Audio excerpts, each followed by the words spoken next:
Não há Deus maior. Não há Deus maior. Não há Deus tão grande como nosso Deus. Isso. Não há Deus maior. Deus maior, não há Deus menor, não há Deus tão grande como nosso Deus. Como o céu criou a terra, criou o sol e as estrelas, tudo Ele fez, tudo formou, tudo criou para o seu louvor, para o seu louvor, para o seu, para o seu, para o seu louvor, para o seu louvor, para o seu louvor, para o seu, para o seu, para o seu louvor. Olhemos o Salmo ainda agora aqui, um versículo, ele diz assim, que ele mantém 91, conforme os teus juízos, assim tudo se mantém até hoje, porque ao teu dispor estão todas as coisas. Eu acho interessante, irmãos, que a gente repete muito o que está na Bíblia, que Deus fez todas as coisas, que todas as coisas existem em Deus, nada nesse mundo pode existir fora de Deus, inclusive Satanás e seus demônios, e a gente acha que tem alguma coisa fora do controle de Deus. Quer dizer, a gente age como se tivesse alguma coisa fora do controle de Deus. Nem o diabo, nem seus demônios, nem o inferno, nada existe à parte de Deus. Deus é Senhor absoluto de toda a criação. Tudo que Ele criou foi para o seu louvor, inclusive Satanás, seus demônios, doença, morte, inferno, tudo que Deus criou foi para o seu louvor. Mas é difícil entender isso, pastor. Pois então aceite sem entender, porque é isso que está escrito na Bíblia. Quando você chegar no céu, você vai entender. É isso que está escrito na Bíblia. Só que a gente age como se não soubesse dessas coisas. E está escrito: tudo o Senhor mantém, segundo o seu dispor, todas as coisas. E todas as coisas são todas as coisas. Nada se exclui disso. Muito bem. Esse cântico aqui, eu sei que Rick lembra que a gente cantava isso muito lá no bairro dos Estados. Jesus, tu és um rio de vida que corre do trono de Deus.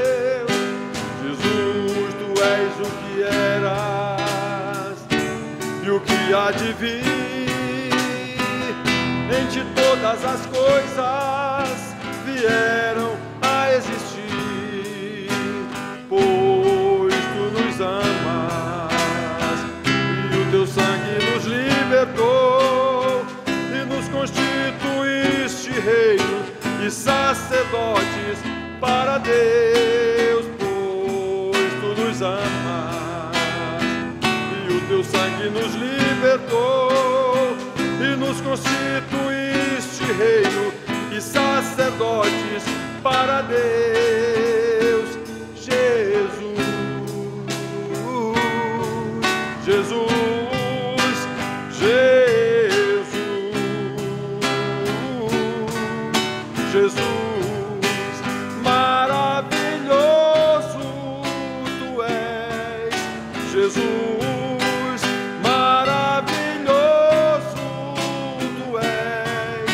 Jesus, maravilhoso tu és, Jesus, maravilhoso tu és, Jesus.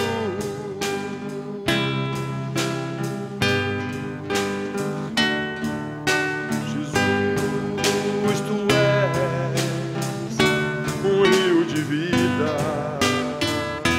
que corre do trono de Deus. Jesus, tu és o que era e o que há de vir. Em ti todas as coisas vieram a existir, pois tu nos amas e o teu sangue nos libertou e nos constituíste reino e sacerdote para Deus, pois tu nos amas e o teu sangue nos libertou e nos constituíste reino e sacerdotes para Deus. Jesus, Jesus, Jesus, Jesus.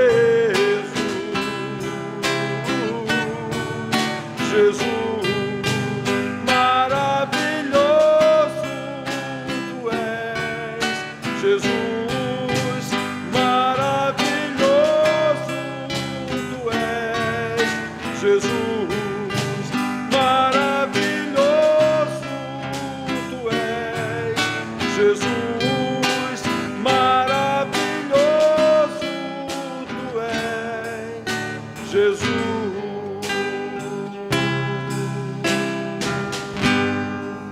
Aleluia. Vamos continuar louvando esse maravilhoso Jesus com oração com a nossa irmã Selma. Amém. Irmãos, vamos abrir nossas Bíblias para que a gente ouça os ensinamentos de Deus para a sua igreja nesta noite. Na carta de Pedro, a sua primeira carta, lá pertinho do fim da Bíblia, vamos ler dois trechos pequenos de Pedro.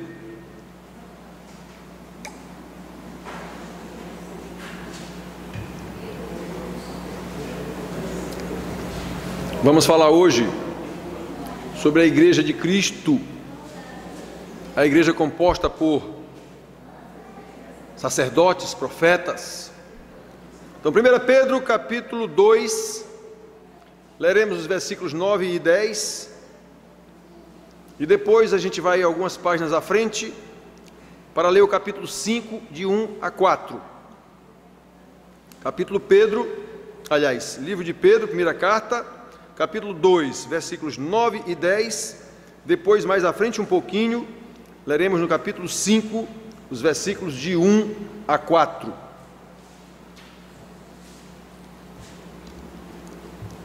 Diz assim o apóstolo em sua carta aos irmãos que estavam dispersos por causa da perseguição no Ponto, Galácia, Capadócia, Ásia e Bitínia. Havia crentes espalhados por todos esses lugares aos quais Pedro mandou esta carta. Então diz assim nesse trecho que leremos: vós, porém, vós os crentes a quem ele escreveu, sois raça eleita, sacerdócio real, nação santa, povo de propriedade exclusiva de Deus, a fim de proclamardes as virtudes daquele que vos chamou das trevas para a sua maravilhosa luz. Vós, sim, vós que antes não erais povo, mas agora sois povo de Deus, que não tinhais alcançado misericórdia, mas agora alcançastes misericórdia.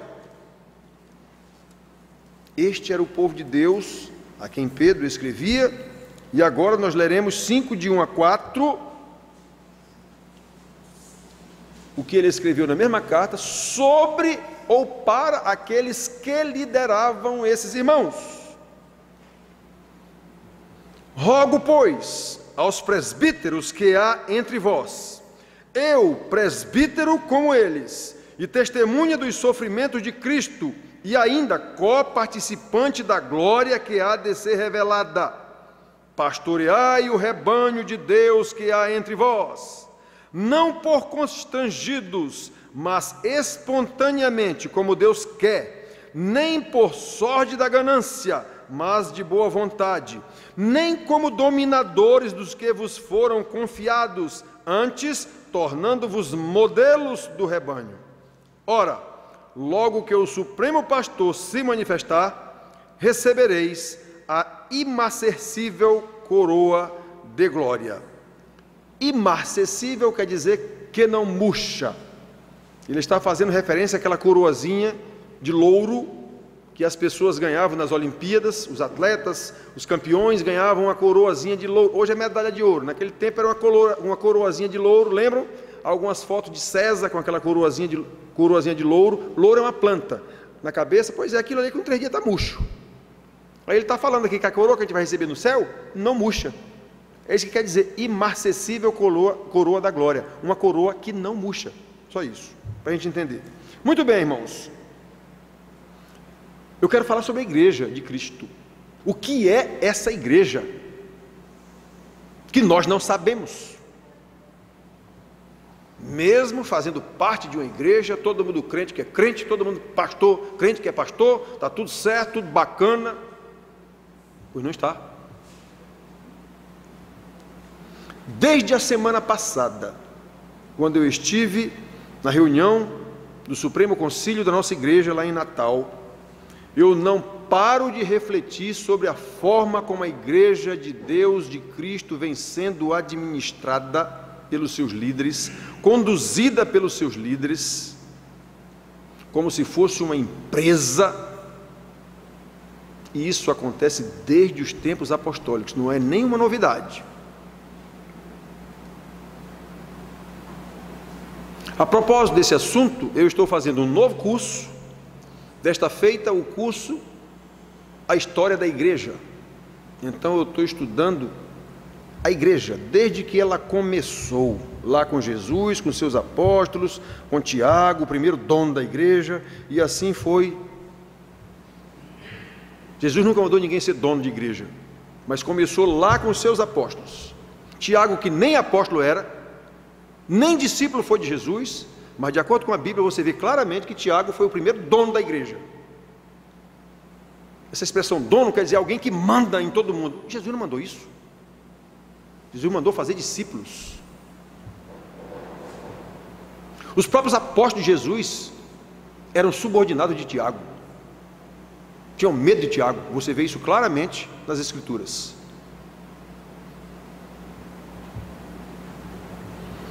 Pois muito bem, irmãos, é muito triste ver na história da igreja, nesse formato como nós a conhecemos e que Jesus não mandou, que começou lá em Jerusalém. O que foi que Jesus mandou? Saiam mundo afora pregando o evangelho até os confins da terra. Jesus nunca mandou fazer uma organização chamada de igreja, para ser uma igreja mãe, que nem Jerusalém ficou sendo, e até hoje está aquela marmota lá, os pastores pensando que aquilo ali é uma terra santa, que aquilo não sei o quê. Começou ali.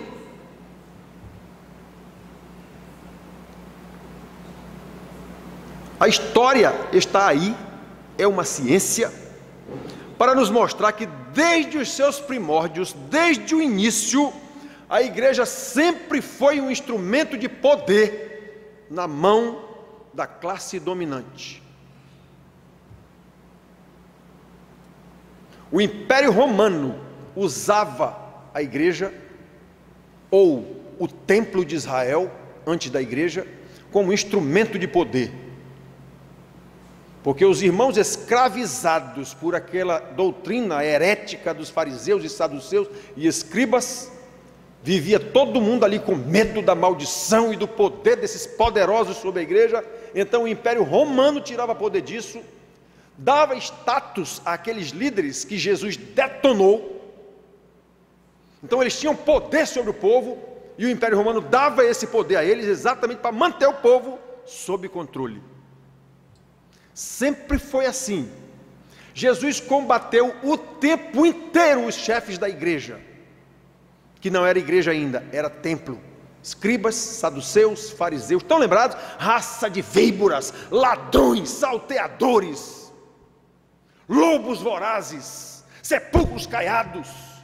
Pois é, eram esses os termos que Jesus usava para os donos da igreja. E isso continuou na igreja apostólica.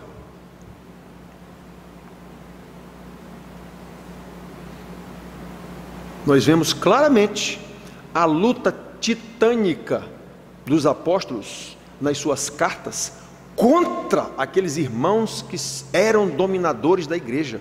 Paulo chama de falsos irmãos, falsos mestres. Pedro detona, diz que esses camaradas já estão condenados ao inferno. Judas, irmão de Jesus, diz também que esses camaradas já foram postos para a perdição desde a eternidade. O fato é que esses camaradas sempre dominaram a igreja. É diferente hoje? É não, é a mesma coisa. Afinal, o que é a igreja? O que a Bíblia nos ensina sobre a igreja? Como a igreja deve ser conduzida por seus líderes?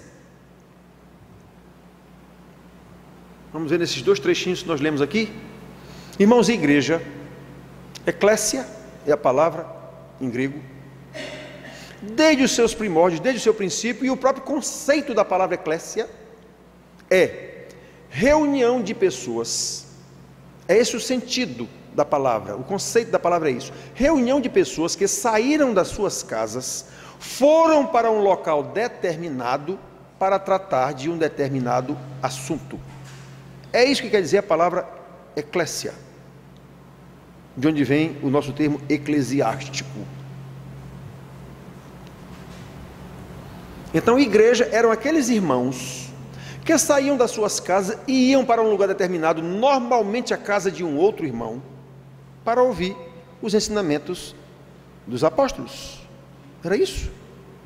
Igreja era isso.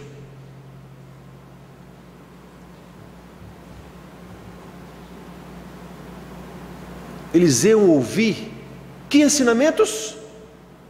Ensinamentos sobre Deus, ensinamentos sobre Jesus, o Messias que veio e que foi morto na cruz, ensinamentos sobre a salvação.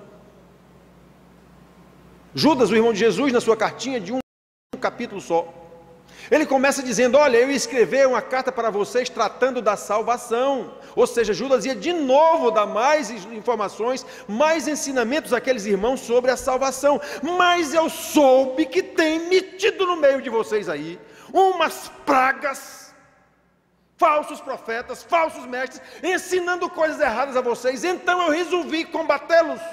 Eu resolvi defender a fé que uma vez foi entregue a todos os santos. Aí Judas começa na sua carta inteirinha, detonando esses donos da igreja que estavam desgraçando a igreja e conduzindo os irmãos com ensinamentos errados. Pois é, a segunda carta de Pedro é a mesma coisa. Segundo os teólogos, um copiou do outro. Ou Pedro copiou de Judas, ou Judas copiou de Pedro, que eles tratam exatamente do mesmo assunto, dos falsos mestres. Então, irmão, igreja era só isso, e é para ser só isso. Pessoas que saem das suas casas, vêm para cá, para uma reunião, ouvir ensinamentos acerca de Deus, de Jesus, da salvação e de santidade de vida, para que nós mutuamente nos edifiquemos à luz dessa palavra, com os cânticos congregacionais, com as orações que os irmãos fazem, a fim de que vivamos à luz desses ensinamentos no nosso dia a dia. É isso que é a igreja, é isso que é raça eleita, é isso que é povo santo, é isso que é sacerdócio real, não é uma organização.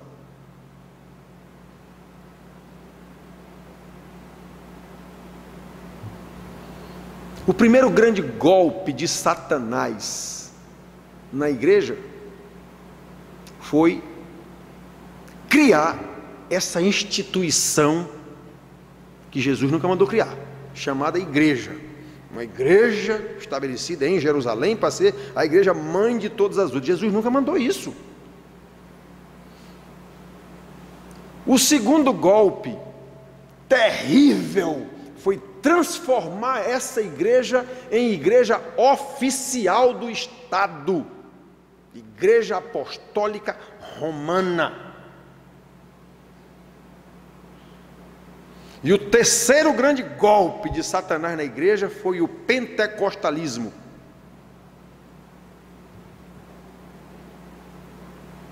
Agora no século XX, início do século XX. Essa é percepção minha. Obviamente isso não está escrito na Bíblia, isso é percepção minha. Então, irmãos, o que é que esses apóstolos ensinavam a esses irmãos na reunião chamada igreja? Igreja é simplesmente uma reunião de pessoas com uma finalidade determinada. No nosso caso, com essa finalidade determinada, nos edificar através do ensinamento da palavra transmitida por um pastor, por um líder. Tudo isso está na Bíblia dizendo que foi assim que Deus determinou. E esse pastor não é melhor do que nenhum irmão que está aqui. É do mesmo jeitinho e tem que desenvolver o seu apostolado ou o seu sacerdócio primeiramente em casa. Primeiramente em casa. Aquele camarada que diz que é pastor, que diz que é evangelista, que diz que é não sei o que e não cuida da sua própria casa, ele vai ouvir de Deus com certeza absoluta: nunca te conheci. O camarada que se mete a pastor, mas que não ensina os seus filhos em casa, ele vai ouvir com certeza absoluta de Jesus: nunca te conheci. E é pastor. Sabem quantos são assim? Quase todos, dos que eu conheço pelo menos. Já ouvi pastor dizer que não cuidei da minha família por culpa da igreja. Está conversando, meu amigo? Eu já ouvi pastor dizer isso. Filho de pastor cachaceiro, mau exemplo na cidade, fazendo propaganda na televisão de motel, de cachaça, de tudo. Filho do pastor. Aí quando os irmãos disseram: pastor, o que é isso? Olha o seu filho na televisão fazendo propaganda de motel e de cachaça. Disse: não cuidei dos meus filhos porque vocês me sugaram o tempo inteiro.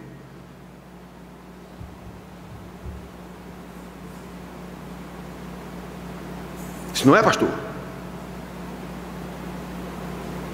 Então o pastor ou a igreja é aquela que se reúne sob a liderança. Nós vimos aqui que ele trata da raça eleita, do povo santo, que é todo mundo, e trata de quem lidera esse povo santo, que é todo mundo. O que eles ensinavam? Sobre a eleição, que Deus nos elegeu desde a eternidade, Pedro fala aqui, desde antes da fundação do mundo. Sobre o chamado, que Deus nos chama no tempo oportuno através da pregação do Evangelho, como ele mesmo, Pedro, pregou lá no Pentecostes, no capítulo 2. Varões israelitas, irmãos galileus, isso que vocês estão vendo é o cumprimento da profecia. Pois é, naquele momento ali, era o tempo oportuno para que 3.000 pessoas fossem convertidos pela palavra de Pedro. É isso que Pedro estava ensinando para esses irmãos aqui. É isso que os apóstolos ensinavam. sobre a justificação, como Pedro falou tudo isso naquela pregação, que através da justiça de Jesus, aquele que foi sacrificado na cruz por causa dos nossos pecados, nós fomos declarados justos por Deus o Pai.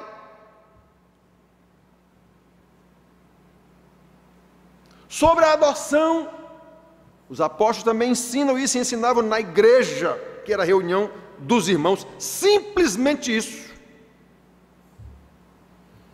que uma vez reconciliados com o Pai, o que era impossível, como nós pregamos domingo passado, porque não há amizade para com Deus, nem pode haver, se não for através da justificação pelo sangue do Cordeiro, pois uma vez justificados, somos adotados como filhos em Cristo Jesus, herdeiros e co-herdeiros do trono da graça de Deus. Lemos aqui isso agorinha aqui, co-herdeiros.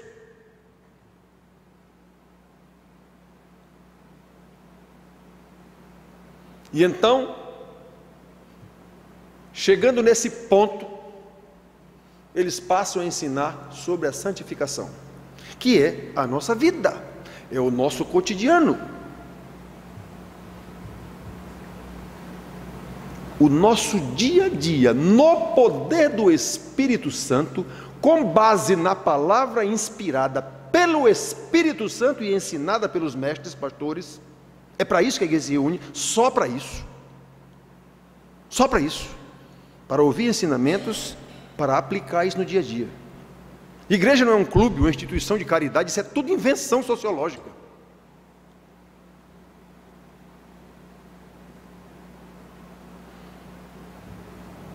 E essa santificação é o processo indispensável para que cheguemos na última instância de todo o processo que envolve a salvação como um todo, que se chama glorificação. Só entra na glória quem é santo. Lembram de Hebreus? Falei aqui na pregação passada também. Sem santificação ninguém verá o Senhor.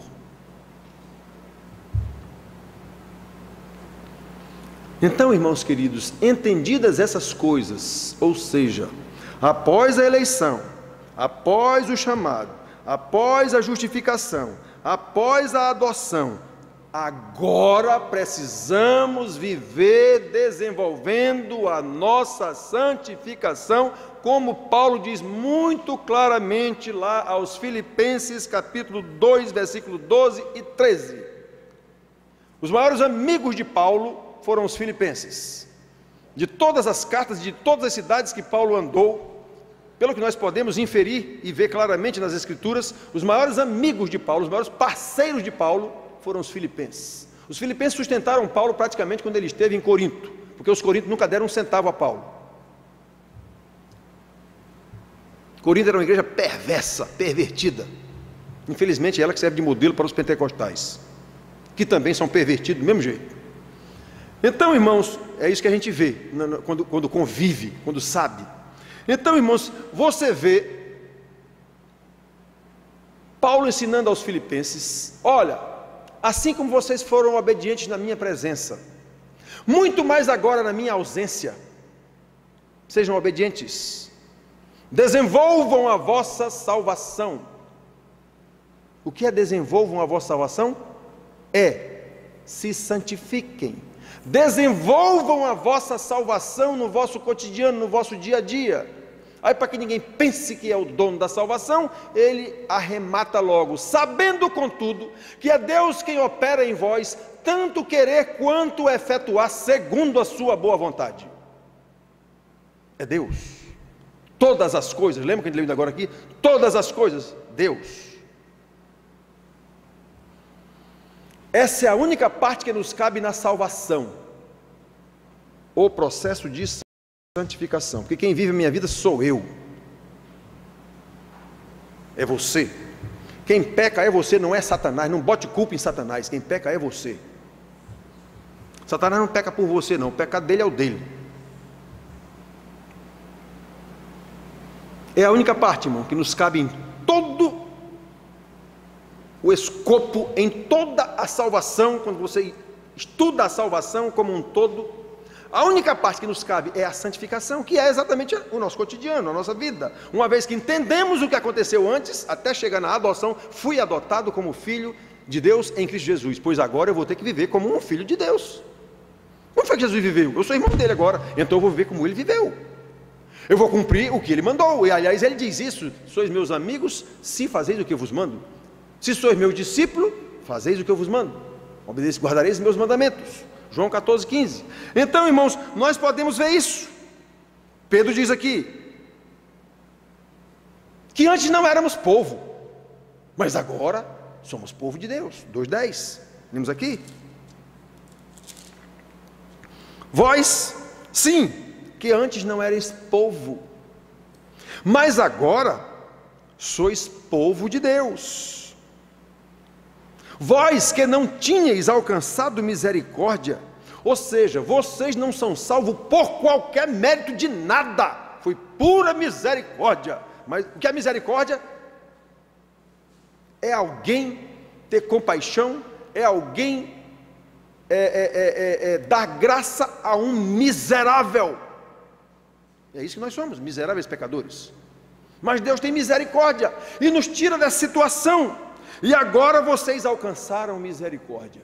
Pois é. Então, irmãos, uma vez que agora somos povo de Deus, nós que antes não éramos povo, agora somos raça eleita, nação santa, sacerdócio santo e profetas, a proclamar a salvação, a proclamar o que aconteceu com a nossa vida, a proclamar através do testemunho que eu fui salvo, e que eu agora vivo como salvo. Eu sou filho de Deus, e vou provar isso com a minha vida. Não é só dizer não. Os testemunheiros da vida aí, ai que testemunho lindo, vai ver a vida desse sujeito.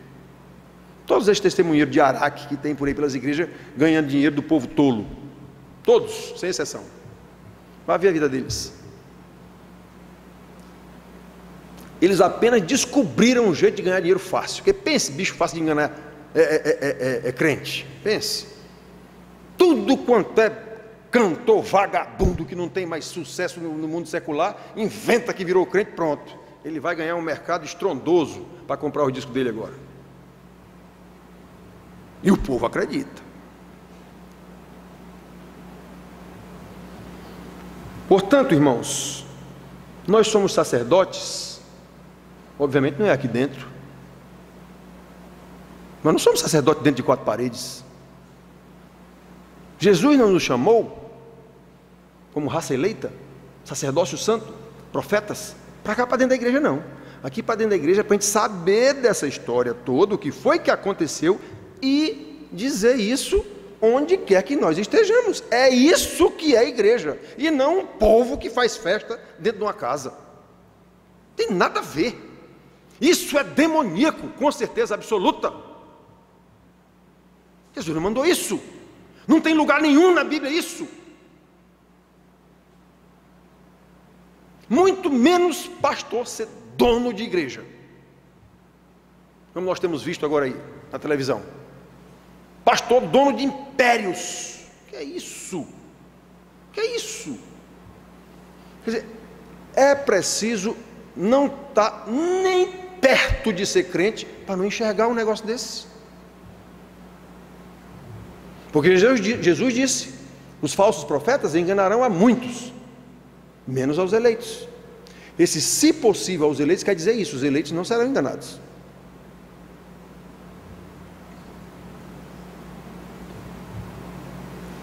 Portanto, meus queridos, todos os salvos, independentemente de posição social, independentemente de posição eclesiástica, se é só um irmão, se tem algum ministério dentro da igreja, é diácono, é presbítero, é pastor, é presidente não sei de quê, é diretor não sei de quê, isso não interessa. Todos os salvos, todos, são vocacionados. O que é vocacionado? Chamados por Deus.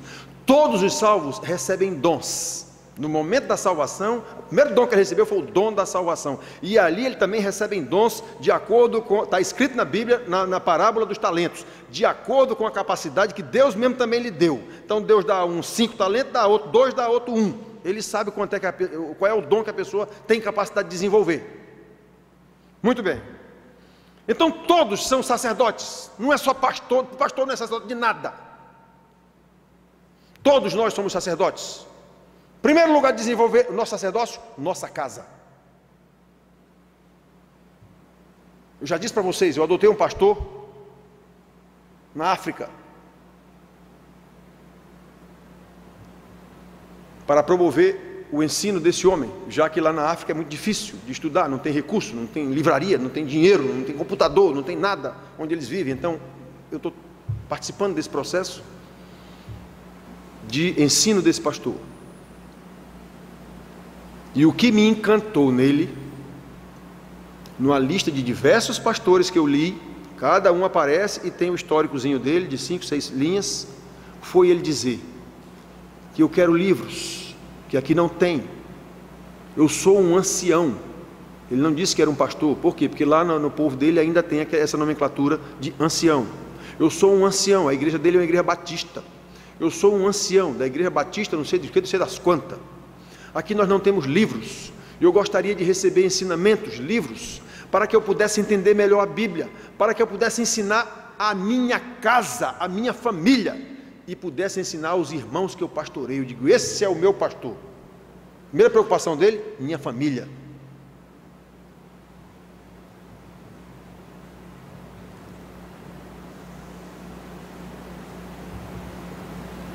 Então todos nós somos sacerdotes.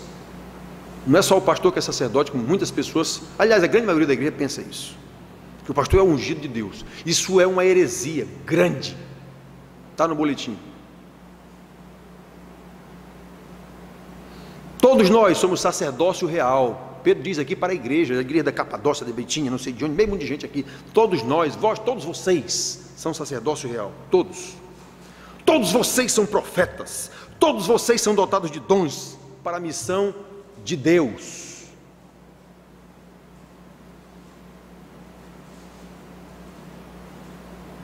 Às vezes se estuda em seminários, em faculdades, a missão da igreja.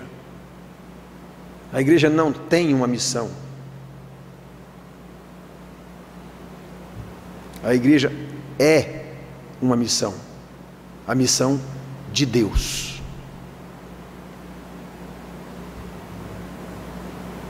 Eu bati isso na minha integralização.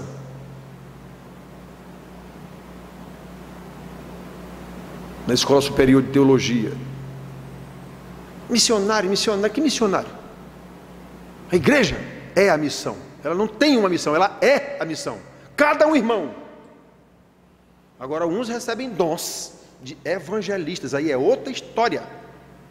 Uns recebem dons de pastores, aí é outra história.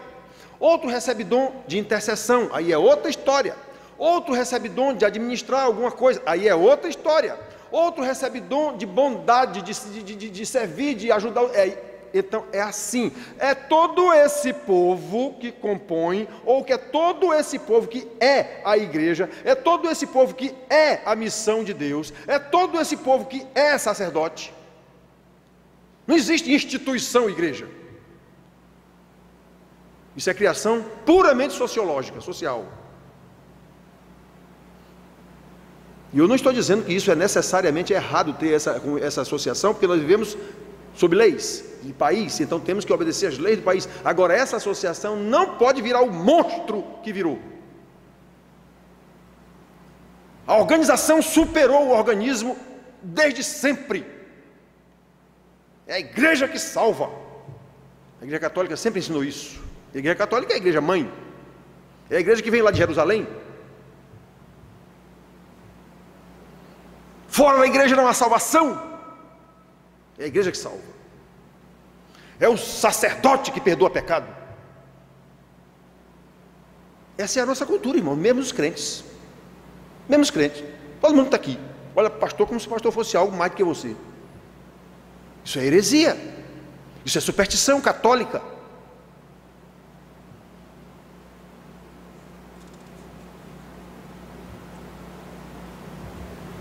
A igreja de Cristo, segundo a Bíblia, é assim: todos são sacerdotes. Não existe essa história de ungido de Deus com relação a pastores. Isso é heresia católica. Não existe essa história da igreja ter autoridade sobre as pessoas. Igreja enquanto instituição ter autoridade sobre as pessoas. Isso é heresia. Isso é demoníaco.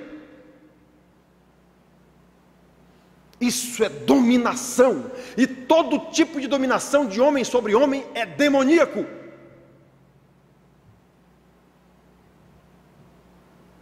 Não procede de Deus. Procede de um mundo pervertido, dominado por Satanás. Obviamente eu não estou aqui pregando anarquia, que é um sistema totalmente sem governo. Não é isso que eu estou pregando aqui. O que eu quero é mostrar o que é que a Bíblia diz sobre igreja. Os primeiros construtores da igreja, para vocês terem uma noção, todo mundo aqui sabe que foram os apóstolos. Conforme Jesus lhes ensinou e lhes mandou, ide fazer discípulos. É essa a missão de vocês. Vão fazer discípulos. Como é que vocês fazem discípulos?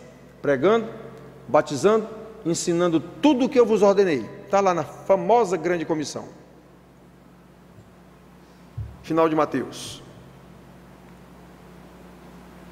Pois bem, irmãos, esses apóstolos nunca exerceram qualquer tipo de dominação sobre as igrejas que eles mesmos fundaram. Um tipo de dominação que houve claramente desde o início foi na igreja de Jerusalém, sob o comando de Tiago. Isso aí não tem como a gente não enxergar na Bíblia. E Tiago não era apóstolo. Tiago não recebeu comissão de Jesus.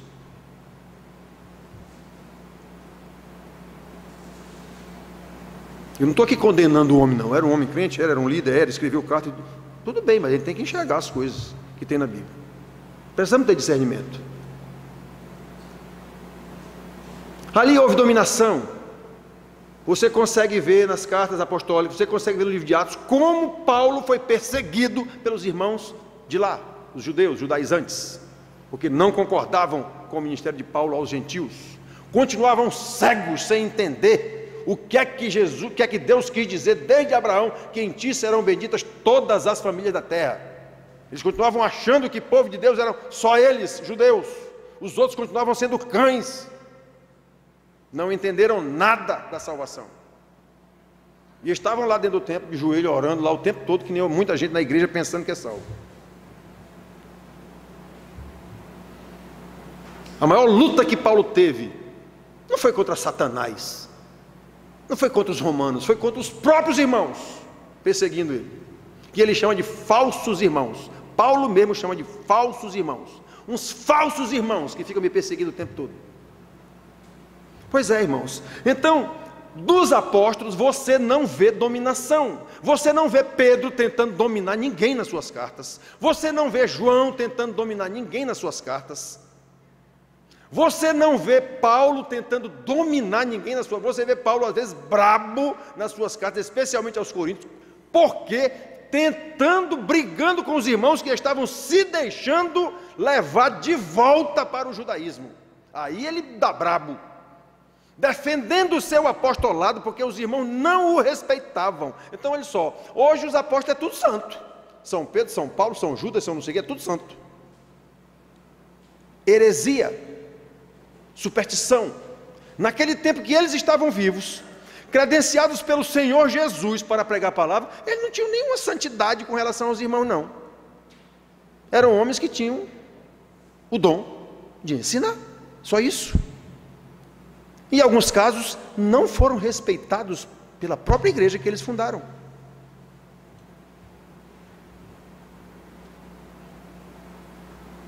Algumas igrejas desafiaram a autoridade dos apóstolos e até os desrespeitaram. Hoje, quando se fala em Paulo, você tem que se benzer. Isso é heresia, ensinada pela igreja católica. A igreja de Corinto, por exemplo, chega a dizer que Paulo era um ser desprezível. Está escrito na carta de Corinto, 2 Coríntios capítulo 10, versículo 10. Ele é um cabinha de nada, desprezível. O que ele escreve não vale nada. A igreja que ele fundou, a igreja a qual ele ensinou, pois é, se dirigiram assim a ele, para vocês verem que eles não eram chefe de nada. Eles eram apenas servos, ministros, homens preocupados com a salvação daquele povo, preocupados em ensinar, era só isso. Eles não eram donos de igreja, nunca foram. João, em Éfeso, está lá escrito na terceira carta de João, nem as cartas que ele mandava, um tal de Diótrefes, que era o líder da igreja na época, não deixava ler essas cartas que João mandava para a igreja. Está lá escrito, as cartas que o apóstolo João, o apóstolo do amor, aquele que escreveu as 2 primeiras cartas, coisa mais linda, ensinando sobre a salvação, pois é, carta que ele mandava lá para Éfeso, o chefão, o dono da igreja, não lê essa porcaria aqui não quero que lê nada aqui, ele virou o dono da igreja. Pois é, desde o tempo dos apóstolos já existia essa situação, só que os apóstolos nunca foram donos de nada,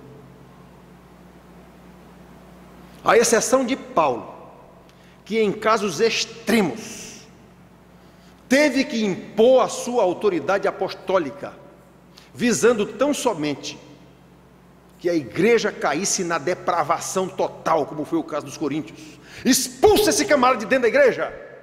Era um camarada dos líderes da igreja, do povo importante da igreja, que estava tendo relação sexual com a mulher do próprio pai, e estava lá dentro da igreja de bonitão. Por que a igreja não fazia nada com esse cara? Porque ele era um dos poderosos, com certeza absoluta. Se ele fosse um João Ninguém, digamos assim, dentro da igreja, tinha botado ele para fora. Mas como era um poderoso, quem vai mexer com um poderoso? Quem não conhece poderosos dentro da igreja? Corruptos, empresários corruptos, políticos corruptos, mas o pastor nem ninguém diz nada, porque são poderosos, donos da igreja, que dizem ao pastor o que é que o pastor deve pregar. Pastor, o senhor melhore aí a pregação. Eu já vi isso. Eu já vi um presbítero chegar ao pastor dentro da nossa igreja e dizer: pastor, convide aí outros pastores para oxigenar o seu púlpito. Traduzindo, o seu púlpito está com água estagnada, a água do seu púlpito está com lodo. Chame outro pastor para melhorar o negócio aí, que o senhor, a sua pregação, se é para oxigenar o seu púlpito, então os peixes vão morrer tudinho, porque não tem oxigênio no seu púlpito. Um presbítero, eu ouvi dizendo isso para o pastor, eu estava presente. Esses são os donos da igreja. Que igreja? Instituição sócio-religiosa, não a igreja de Cristo. Nem esse homem era presbítero de coisa nenhuma, nem esse pastor era pastor, senão ele não teria aguentado um negócio desse. Eu fiquei olhando e o pastor não disse nada.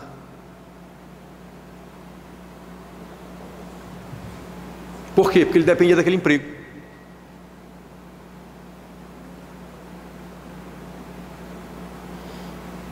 Ele dependia daquele emprego. E na igreja presbiteriana os presbíteros são patrões do pastor. Uma aberração organizacional. São eles que decidem qual é o salário do pastor, quando é que o pastor tira férias, se tira, se não tira, se aumenta o salário ou se diminui. São eles. Então eles são patrões do pastor.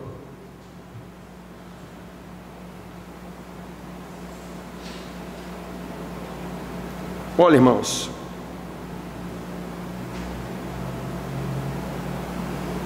não vemos nenhum dos apóstolos se apresentando como dominador das igrejas que eles mesmos fundaram. Fundaram, o que eu digo no sentido de que eles foram os primeiros evangelizadores ali, evangelistas. A sua autoridade era puramente espiritual, fundamentada nos ensinamentos de Jesus, fundamentada no seu apostolado, que foi uma comissão especial que só eles receberam. Ninguém mais no mundo recebeu essa comissão, só os 12 apóstolos de Jesus. E qual era a função básica? Ide, fazei discípulos. Eu passei 3 anos ensinando vocês. Vocês agora são apóstolos, mestres. Pois agora vão e façam discípulos. Foi essa a ordem de Jesus. Preguem, batizem e ensinem tudo o que eu vos ordenei. É assim o começo da igreja. E é assim que tem que ser o seu desenvolvimento. Somente isso. Todos os salvos, conforme os versículos que nós lemos, são chamados ou vocacionados, que é a mesma coisa, são dotados com dons, a fim de que sejam santificados, e esse processo de santificação se dá no seu cotidiano, não é dentro de igreja não, é no seu dia a dia. Igreja é apenas a reunião, voltando à origem, é apenas a reunião dos santos para ouvirem o ensinamento da palavra, só isso. Para se edificarem mutuamente, orando uns pelos outros, para se edificarem mutuamente, aconselhando-se uns aos outros, à luz do ensinamento que estão recebendo de um líder que está aqui, de um professor que está aqui, de um profeta, de um mestre, equalizando os conhecimentos e ensinando para quê? Para você botar isso em prática, primeiro na sua casa, depois nos seus vizinhos, depois no seu trabalho, depois no seu emprego, depois no seu namoro e assim por diante. O que vier além disso, seja anátema, porque não vem de ensinamento bíblico, com relação ao que se imagina que seja a igreja.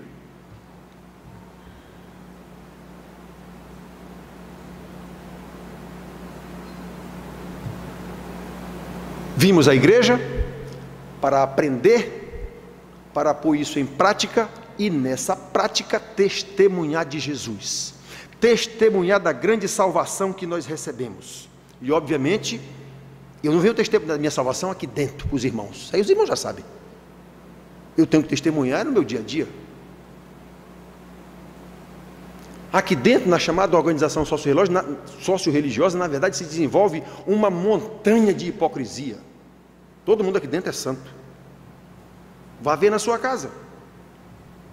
Cada um aqui sabe como é que procede na sua casa. Cada um marido aqui sabe como é que trata a sua mulher. Cada uma mulher aqui sabe como é que responde e desrespeita o seu marido.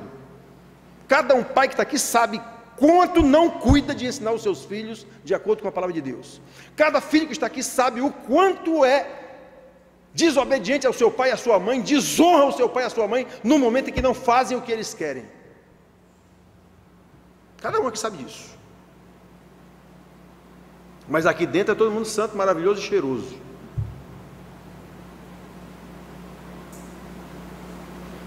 E Jesus chama sepulcros caiados. Por fora é tudo bonitinho, tudo branquinho. Por dentro é só podridão. É isso, irmãos. É isso. É isso. E para quem Jesus disse isso? Para os pastores. Ele não disse isso para os membros da igreja, não. Ele disse isso para os pastores. Imagine os membros que são guiados por esses pastores.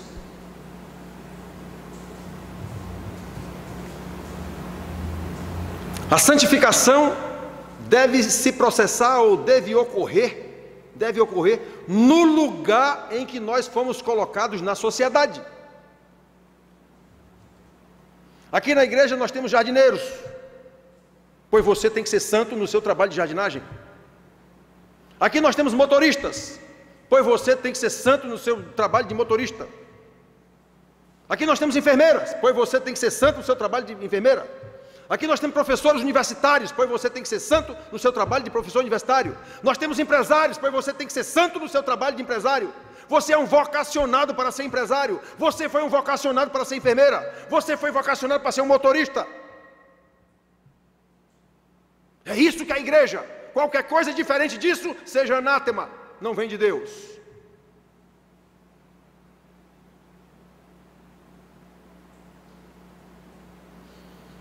É isso que Pedro quer dizer quando nos chama de raça eleita, sacerdócio real, nação santa, povo de propriedade exclusiva de Deus. Para quê?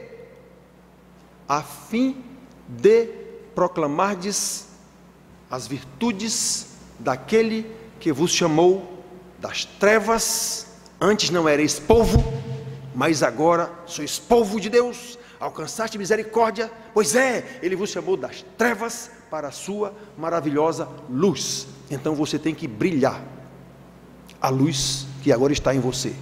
E onde é que eu vou brilhar isso? É aqui dentro? É não, irmão, é na sua vida, é no seu dia a dia.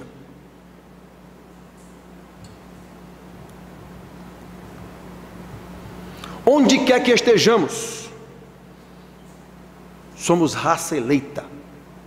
Onde quer que estejamos, somos sacerdócio real, no sentido de que com as nossas vidas, com o nosso testemunho, não é testemunho fuleiro, como a gente chama aqui na Paraíba, aqui, irmãos, eu vim dar meu testemunho. Seu testemunho é a sua vida, sujeito, é o seu dia a dia.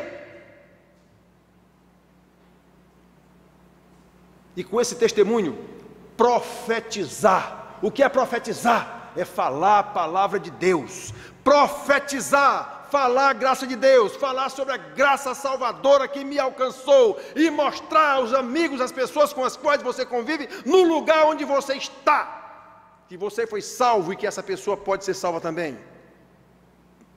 É isso. E se você falou por essa pessoa e não orou por ela, você não fez nada. Jesus orou pelos seus discípulos, João capítulo 17, e morreu por eles. Na oração que ele fez pelos discípulos, lá no finalzinho, a famosa oração sacerdotal, capítulo 20, ele nos inclui: Pai, eu não oro apenas por estes. Até então ele estava orando pelos 12, estavam lá debaixo das asas dele. Eu não oro apenas por este não, Pai. Até então ele estava orando só por estes, e ele foi claro: Pai, eu não oro pelo mundo, eu oro por estes que tu me deste. Ele estava orando pelos 12 ali, estavam ali os 12 diante dele. Eu creio que foi na reunião da Santa Ceia, mais ou menos, que ele fez essa oração. Está aqui, meu Pai, os 12, até Judas estava lá, só que ele excluiu Judas. Todos eles eram teus, tu me deste. Não perdi nenhum dos que tu me deste, com exceção do filho da perdição, para que se cumprisse as escrituras. Então Jesus já excluiu Judas. Mas eu estou orando por eles, meu Pai. Eu não te peço que os tires do mundo, eu peço que tu os livres do mal. E eu não oro pelo mundo todo não, eu só oro por estes que tu me deste. Aí lá no versículo 20, ele nos inclui. Ele diz: eu não oro apenas por este, eu oro por todos aqueles que vierem a crer na pregação deles. Pois é, aí nós entramos. Pois bem, no momento em que nós entramos nessa oração de Jesus, é sinal que ele também morreu por mim. Se ele orou por mim, ele morreu por mim. Pois é, se eu estou orando por alguém no meu emprego lá, um chofer junto comigo, um jardineiro junto comigo, um caixeiro viajante junto comigo, um cliente meu, sei lá o que for, não adianta nada eu chegar com esse camarada: Jesus, não sei o quê, porque Jesus, porque não sei o quê, porque... e não orar por essa pessoa. Você não fez nada. Então, se eu falei para ele da salvação, eu vou agora orar por ele. Meu Senhor, aquele homem, Senhor, que eu falei, aquele meu amigo, meu Senhor, tem misericórdia dele. Não pare de orar por ele enquanto você for vivo. Isso é ser sacerdócio real. Sacerdócio é aquele que oferece sacrifício para Deus.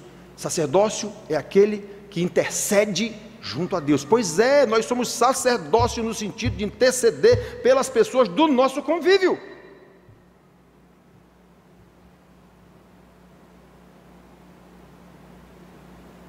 Temos esse ensinamento dos apóstolos. Paulo diz isso muito claramente: orem por todos os homens, porque Deus se agrada disso.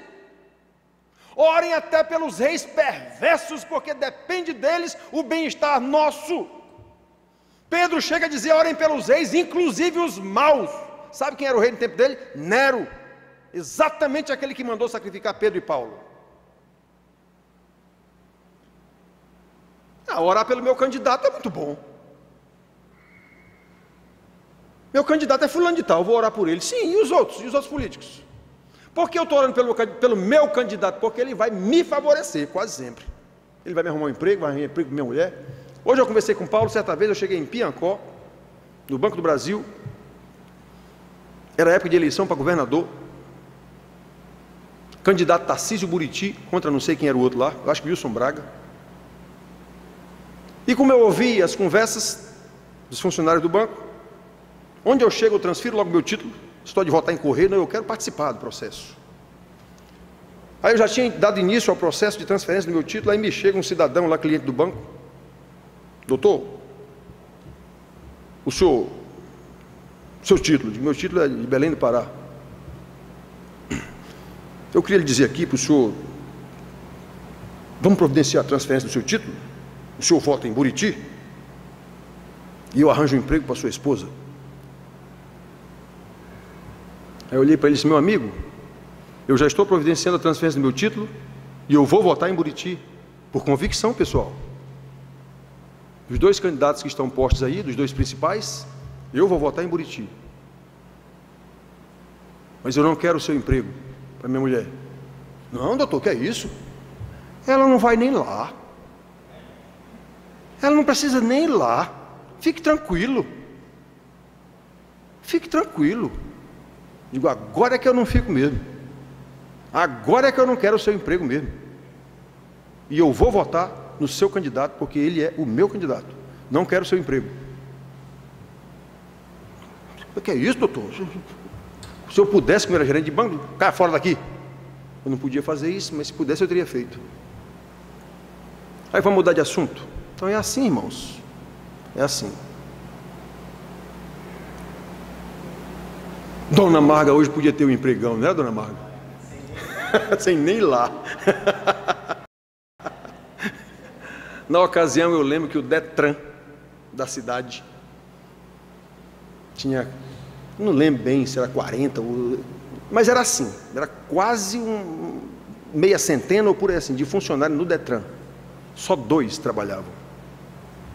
Só 2 funcionários trabalhavam no Detran. Era eu que fazia o pagamento do Banco do Brasil, então eu sabia quantos tinham na relação de pagamento e sabia quantos efetivamente trabalhavam. Eu não ia emplacar meu carro lá todo ano, eles mesmo iam lá, ver lá. 2, apenas 2 iam ao órgão chamado Detran.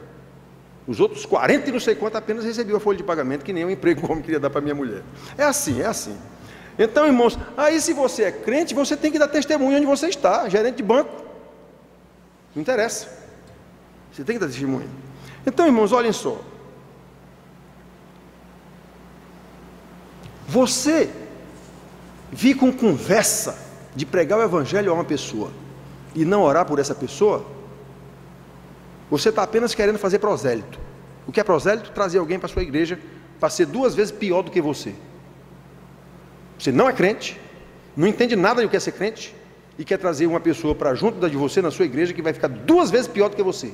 Jesus disse isso para os fariseus: raça de víboras, vocês atravessam mares e montanhas para fazer um prosélito e depois o tornam 2 vezes pior do que vocês. O que eu falo aqui está na Bíblia. Irmãos, em outra ocasião eu já preguei para vocês aqui sobre o início dessa carta de Pedro. Eu lembro, não sei quanto tempo faz. Pedro, apóstolo de Jesus Cristo, aos eleitos que estão forasteiros na dispersão do Ponto, Galácia, Capadócia, Ásia e Bitínia. Olha qual era o ensino dos apóstolos. Eleitos segundo a presciência de Deus. Lembra que eu falei ainda agora? O que era que eles ensinavam? A eleição. Pois é, o que ensinavam? O chamado, a salvação. Eleitos sob a presciência de Deus, Pai, em santificação do Espírito, para a obediência e a aspersão do sangue de Jesus Cristo. Então repare que você foi salvo pelo poder de Deus, pela escolha eterna de Deus, pelo sangue de Jesus Cristo, no poder do Espírito Santo. Está tudo aqui, ó. Bendito Deus e Pai de nosso Senhor Jesus Cristo, que segundo a sua muita misericórdia nos regenerou para a vida eterna. O que é regenerar? Eu era um morto em meus delitos e pecados, mas Ele me deu vida nova. É isso, é esse o ensinamento dos apóstolos. Para uma viva esperança e ressurreição em Cristo Jesus dentre os mortos, para uma herança incorruptível. Que herança é essa? O reino de Deus sem mácula, reservada nos céus. Estão vendo qual era o ensinamento? Era eleição, chamado no tempo oportuno, justificação pelo sangue de Cristo, santificação no poder do Espírito Santo. Para quê? Para a glória eterna.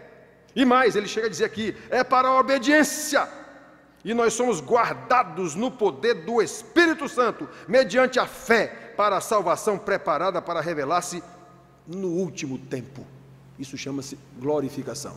Pois é, eu já preguei isso aqui, eu lembro, não sei quanto tempo, mas eu já preguei. Era esse o ensinamento dos apóstolos. É isso que é a igreja, só isso. O que passar disso, seja anátema.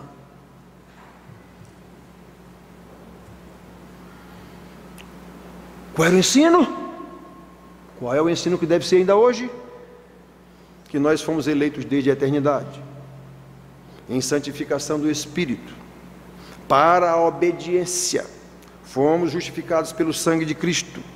Fomos regenerados para uma nova, viva esperança, para uma herança incorruptível reservada nos céus, e que por isso nós somos guardados no poder de Deus mediante a fé. Irmãos, a igreja não é nem mais nem menos do que isso. Um povo eleito por Deus, salvo por Deus, separado por Deus para uma missão que é de Deus. A missão não é da igreja, a igreja é a missão de Deus. Ide e fazei discípulos, pregando, batizando e ensinando tudo o que eu vos tenho ordenado. Foi essa a ordem. Em algum lugar, irmãos, conforme nós temos nas Escrituras, pelas cartas dos apóstolos, há qualquer indício de que eles foram uma espécie de donos de igrejas, foram alguma espécie de administradores de instituições socio-religiosas? Não, não e não. Eles foram apenas apóstolos, missionários, pastores, mestres, homens que andaram fazendo discípulos e apanhando em todo canto que chegavam. Em todo canto que chegavam eram rejeitados, inclusive pelas próprias igrejas que eles fundaram. Quando voltavam por lá já não queriam mais eles. Por quê? Porque já tinha aparecido dono para a igreja.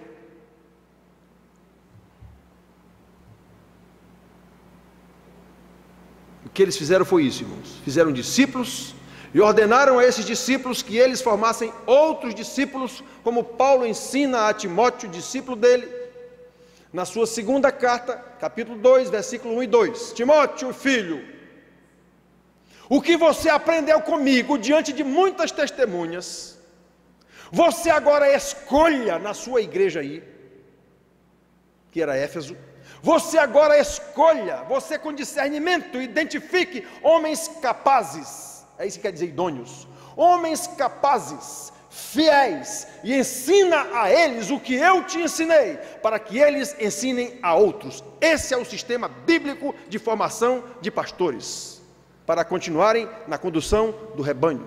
Só isso, irmãos, só isso. O que passa disso, seja anátema. É a organização socio-religiosa que agora virou organização econômica. Agora não, desde sempre.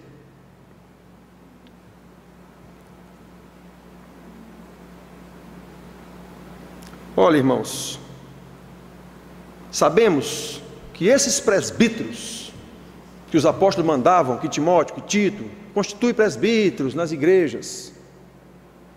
Esses presbíteros, a palavra presbítero quer dizer ancião, pastor, mestre. E nós sabemos que naquela cultura, esses presbíteros já existiam em qualquer comunidade. Os anciãos eram respeitados. Os anciãos eram uma espécie de juízes, onde não existia esse cargo institucional. Então, os anciãos eram naturalmente os juízes, eram os homens que têm a sabedoria, eram eles que discerniam as coisas. Então, isso já existia. O que é que agora eles têm que fazer? Fazer isso no entendimento do que é a salvação. Mesmo antes de ser salvos, eles já faziam isso. Mas agora vocês vão fazer com o entendimento de para que nós estamos fazendo, para quem, com que objetivo. Só isso. Mas já existiam essas figuras.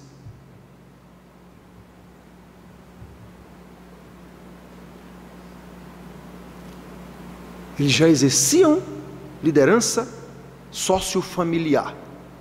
Agora vocês serão capacitados para exercer liderança espiritual. Na carta aos Hebreus ele diz: obedecei os vossos guias espirituais. Ele não diz, obedecei o ungido de Deus que está entre vocês, não. Ele era apenas o pastor, vossos guias espirituais. Por quê? Porque eles sofrem por vocês, eles se preocupam com vocês como quem tem que prestar conta das vossas almas, e tem mesmo.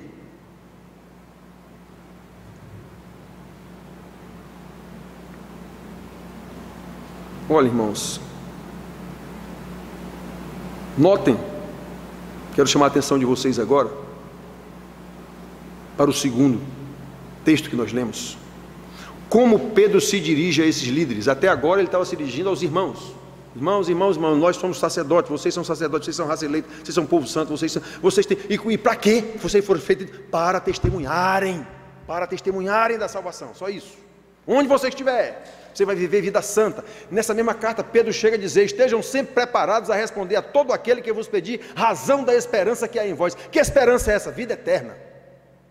Não tenham medo. O que era que estava acontecendo com eles? Nero estava queimando eles. Não tenham medo. Estejam sempre preparados a responder a todo aquele que vos pedir razão da esperança que há em vós. E glorifiquem o nome de Jesus. Se tiver que ir para o poste, vá para o poste. Queimar, não tem problema. Você está indo para o céu. É esse o ensinamento, irmãos. Agora notem como é que Pedro se dirige aos líderes, anciãos, presbíteros. Lembra do pastorzinho que eu adotei lá na África? Eu sou ancião da igreja batista, não sei das quantas. Ele não diz eu sou pastor. Por quê? Porque lá a terminologia que eles usam é ancião. É a mesma de pastor, presbítero, doutor, mestre, é a mesma. Então, irmãos, preste atenção como é que Pedro se dirige a esses presbíteros e o que é que ele ordena. O que é que ele ordena? Qual é a instrução que ele dá a esses presbíteros sobre como eles deveriam liderar a igreja de Deus? Mas antes de mostrar essas instruções que Pedro dá, eu quero mostrar para vocês como Pedro se dirigiu a eles. Pedro era um apóstolo de Jesus. Ninguém no mundo teve essa comissão, a não ser os apóstolos. Se alguém podia se dizer ungido de Deus, o apóstolo era um desses. Porque ele de fato recebeu uma unção. Unção é poder, unção é autoridade. Ele recebeu, Jesus disse isso para eles: todo poder me foi dado no céu e na terra. Pois é com base nesse poder que eu transfiro para vocês agora. E de pregar o evangelho a todo mundo e batizem. Pois é, os apóstolos, se alguém podia dizer eu sou ungido de Deus, era um apóstolo. Mas Pedro não disse isso. Quando ele se dirigiu aos presbíteros dessas igrejas para onde ele escreveu, simples anciãos que orientavam os irmãos espiritualmente, ele diz aos irmãos: olha, irmãos, quanto aos presbíteros, eu, presbítero como eles. Viram o que é realmente um ungido de Deus? Ele não se arvorou como ungido de Deus. Eu, um presbítero como eles, versículo 5, capítulo 5, versículo 1, que nós estamos lendo aqui. Pulei aqui, cadê? Rogo, pois, aos presbíteros, a esses anciãos que lideram a igreja, os presbíteros que há entre vós, eu, presbítero como eles, eu não sou mais do que eles, eu não sou melhor do que eles, eu não sou mais ungido do que eles, eu não fui mais vocacionado do que eles. É isso que o apóstolo está dizendo. Vejam que maravilha, que beleza. Quantos pastores arrogantes sobre a igreja.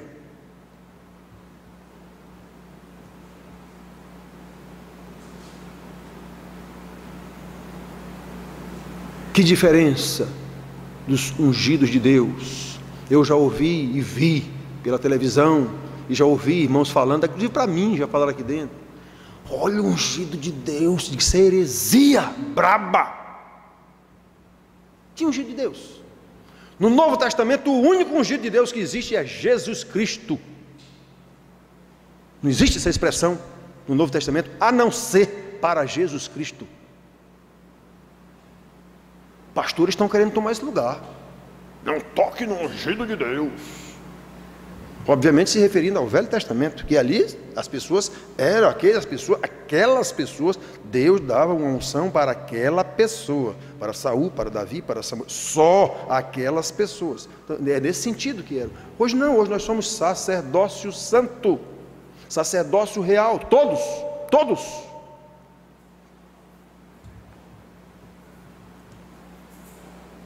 Olha, irmãos,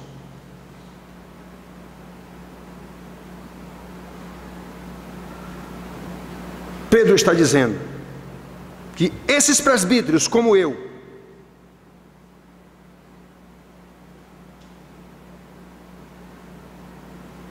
devem ser respeitados e devem cuidar da igreja como eu cuidei, como Jesus mandou. Depois o apóstolo passa a ensinar como é que esses presbíteros devem cuidar da igreja. Qual a atitude que eles devem ter com relação aos liderados? Olhem 5, 2 e 3.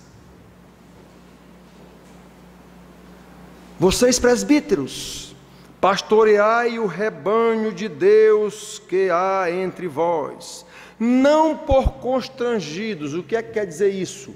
Não é porque vocês são obrigados a fazer isso, não.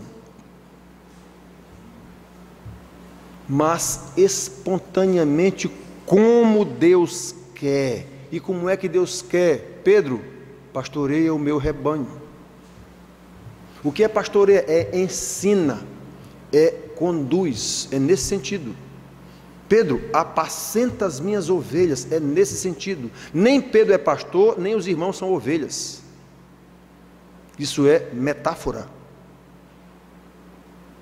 Isso é apenas para mostrar a relação que há entre um pastor de ovelhas. O pastor era a profissão mais humilde de Israel, e as ovelhas, o animal mais tolo de todos os rebanhos, o animal mais dependente, mais vulnerável de todos os rebanhos. Ovelha não morde, não dá coice, não corre, não tem chifre, tola, totalmente tola. Qualquer animal devora uma ovelha. É esse o sentido de Jesus. O pastor tem que ser alguém o mais humilde possível, e a ovelha é alguém tola o suficiente que precisa de um pastor para conduzi-la. É essa a metáfora da igreja. Jesus foi o mais humilde dos homens aqui na terra. Lavou os pés dos discípulos para mostrar isso. Olha, irmãos, aí ele diz isso. Aqueles que receberam esse dom de liderança, de ensino, de governo, e isso é graça de Deus, façam isso com a mesma graça, e não por constrangimento, e não, oh, meu Deus, eu tenho... Margarete tem ouvido, porque estava presente, pastor conversando comigo, dizendo, rapaz, esse negócio de igreja não tem futuro não, eu estou providenciando, o cara é pastor. Ele já disse isso mais de uma vez na frente de Margarete, minha mulher, conversando comigo. Esse negócio de igreja tem futuro, estou aí, eu estou me virando, estou arrumando minha vida, porque eu vou cair fora. Isso é um pastor.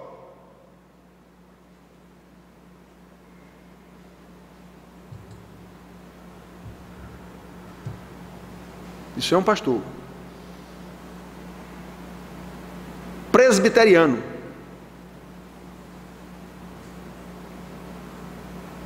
Algum tempo atrás, um pastor batista, que me conhece, ligou para mim. O senhor está em casa, pastor? Eu estou, eu vou aí falar com o senhor. Eu fiquei sem entender. Esse cara veio falar comigo o quê? Ele me conhecia. Demorou, o cara chegou lá em casa. Fomos conversar. Ele me disse, pastor, olha, estou abandonando a igreja. E o que foi que houve? Não dá mais certo não. Vou voltar a ser corretor, que eu era antes, esse negócio de igreja não dá certo não. Esse negócio de igreja não dá certo. Eu disse, abandone. Se você veio pedir meu conselho, então abandone. De fato não é o seu negócio.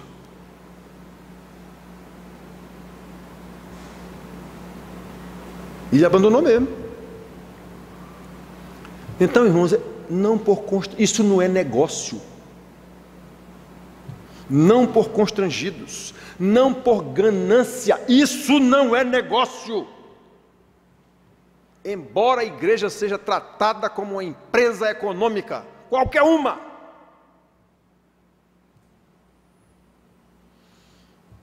Quando alguém diz isso, esse camarada, isso são verdades não ditas. Quando alguém diz, é um criador de casos, é um criador de problemas, todo mundo sabe. É igual você dizer na televisão que há corrupção no Detran. Quem é que não sabe disso? Mas vai dizer, pronto, você criou um problema, agora você vai ter que provar. Eu lhe processo. Todo mundo sabe que tem corrupção em qualquer órgão público. Mas vai dizer isso. Você criou um problema. As famosas verdades não ditas. Todo mundo sabe, mas ninguém pode dizer. O nome disso? Hipocrisia.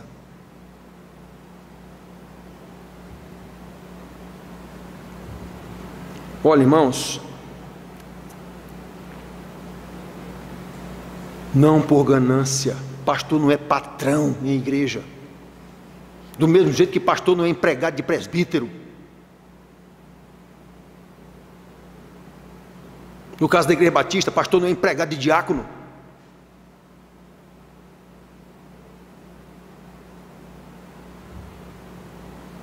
Não por dinheiro. Mas é isso que a gente vê todo dia na televisão e em qualquer igreja que você entre.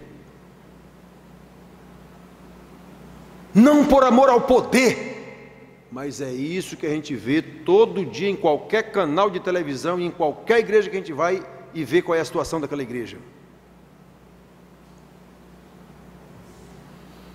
Não por posição socio-religiosa, mas é isso que a gente vê, o camarada, ele quer ser importante para ser chamado, para ser entrevistado não sei onde, para ser chamado na rede de televisão não sei onde, para ser chamado para reunião não sei de onde, com o governador não sei com quê. E ele só será chamado para esse negócio se ele tiver uma igreja grande, porque aí ele tem um monte de eleitores. Você vê Dilma Rousseff na inauguração do templo de Edir Macedo. Por quê? Porque a Igreja Universal tem milhões e milhões e milhões de eleitores, só por isso. Dilma tem lá nada a ver com fé de ninguém? Com igreja de ninguém?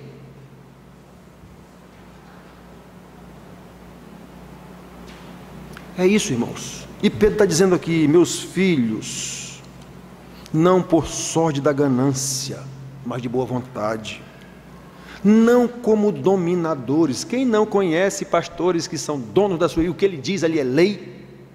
Detalhe, mesmo que esteja errado. O que ele diz, mesmo que esteja errado, e os irmãos sabem que está errado, mas é lei, o pastor disse.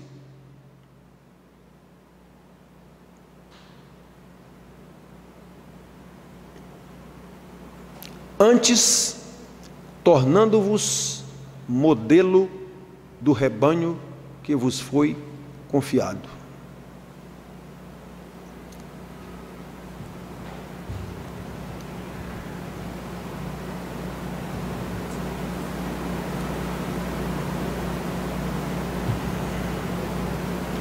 É esse o ensinamento, irmãos, para líderes da igreja, para pastores, só.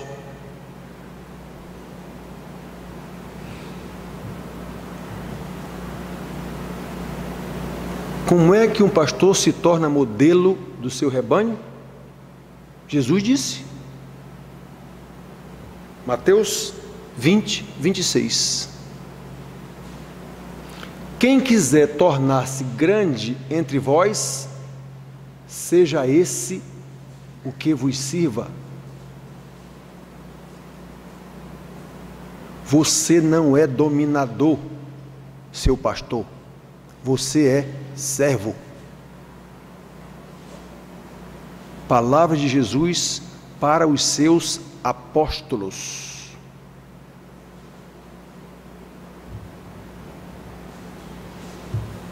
É isso que nós vemos nas igrejas entre os pastores?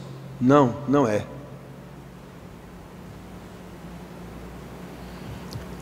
É assim que grande parte dos pastores se vê como os pastores de um rebanho? Não, não é.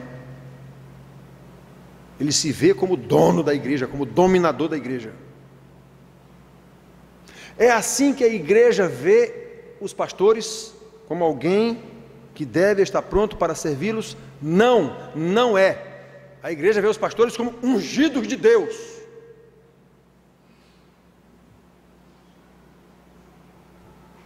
Hereges, supersticiosos.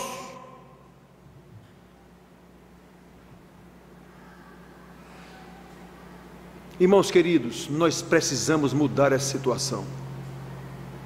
Nós precisamos voltar à palavra de Deus. Era isso que os profetas faziam o tempo inteiro com Israel, chamando aqueles irmãos a voltarem para a lei de Moisés.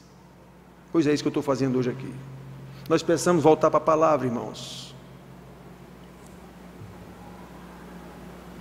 Agora, voltar é um termo que, por conceito, indica que eu já estive na posição para a qual eu devo voltar. Aí a pergunta é: alguma vez os irmãos, desde que supostamente se converteram, já estiveram na palavra? Não. Então como é que eu vou voltar para onde eu nunca estive? Então o que é que nós vamos fazer? Desconstruir tudo que nós já aprendemos, como Jesus disse para Nicodemos, e voltar para nascer de novo. Vamos para a palavra, vamos aprender o que é que a palavra diz, como é que eu tenho que viver como ovelha, o que é a igreja, o que é pastor, o que é rebanho.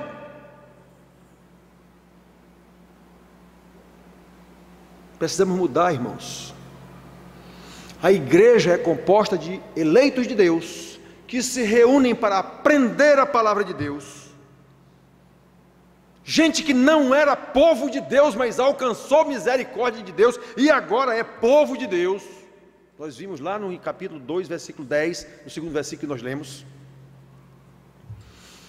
Pessoas que foram salvas e agora crescem em santidade de vida pelo discipulado de pastores que ensinam a doutrina dos apóstolos conforme está na Bíblia, a fim de que todos desenvolvam o seu papel de profetas e sacerdotes na sociedade na qual você está inserido. Não é dentro de igreja coisa nenhuma, não.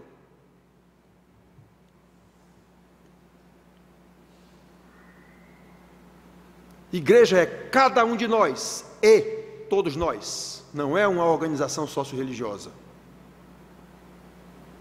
Igreja é uma raça eleita, não é uma organização socio-religiosa. Igrejas são missionários de Deus, profetas de Deus, sacerdotes de Deus, dotados com dons do Espírito Santo de Deus, para uma missão que é de Deus. Repito para vocês, a igreja não tem uma missão, a igreja é uma missão. Essa missão é a missão de Deus aqui no mundo, no sentido de arrebanhar o seu povo eleito, esse povo que não era povo, mas agora é povo, pois essa é a missão de Deus aqui na terra, juntar esse povo. Mandou seu filho veio, cumpriu a parte dele, voltou para o céu, mandou o Espírito está aqui cumprindo a parte dele, e quem é que o Espírito usa nesse processo? A igreja de Deus, a missão é de Deus, o trabalho é de Deus, desenvolvido por nós, é só isso. Nós não temos que ser organização socio-religiosa, nem sindicato religioso.